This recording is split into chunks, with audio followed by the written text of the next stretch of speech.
Nga se Allahu na mëson të ndërrozur se jeta nuk është ekzistenca fizike, prezenca, apo, jo prezenca e trupit është jetë, jo, prezenca e punëve është jetë, prezenca e aktivitetit është jetë, prezenca e sakrificës është jetë.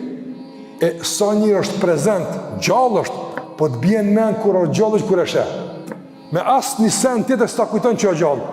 Që se shë kur heq, asë një aktivitet, asë një produktivitet, asë një angazhim, që këtë njëri është i gjallë veç në regjistrin e komunës. Që atje, se këtë që ka ndrënë ajë, kur des du të me ndrënë certifikatën, dhe dje këna nëzirë certifikata e të lindurve, ta shkuj me nëzirë certifikata e të vdekurve. Që ka që dalimi? Fatkecisht, a ka do njerëz gjapëta? Di, a i se ka jetën heq me certifikatën. Heq!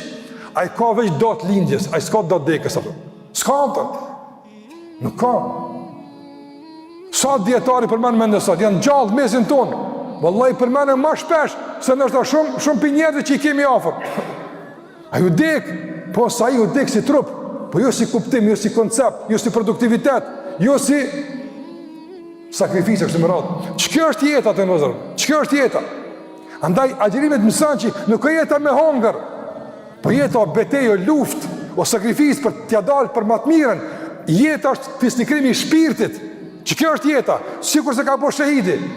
Jeta ati ka qenë e lirë për t'jetu tjertë, jeta ati ka qenë e lirë për ta dëbu armiku nga vendi ti që në emën të aso që Allah e ka mësu, sakrifikohet, deri në edhe shuar e tjetës ati, që kjo jetan gjithmonë, që kjo kur zdes. A për kuptoni që është agjerimi ti rikëthen koncepte duhura nga jetë e kafshatës në jetën e kontributit e dhe dhenjes. Që të ndash pa nga rutine përdeshme e ngrënjes e ushimit në një sofër tjetër, ku se hanë bukën për hanë kuptimin. Jo, ku se zgat dorën me marë për e zgat me dhonë. E që kjo shkollë, po në mungan, e është të ardhë. A në gjallë për malim? Shumë. Në gjallë shumë për malim nga se që kjo për në duhet, po kem qef një jetë që nuk ka datë kur je dek. S'ka datë kur je dek. Gjithë je prezent, gjithë je gjallë në mesin e njerëzve. Me fjallët e tua, me kontributin tëndë, me angazhimin tëndë, në forma të ndryshme dhe në fushat të shumë të jetës.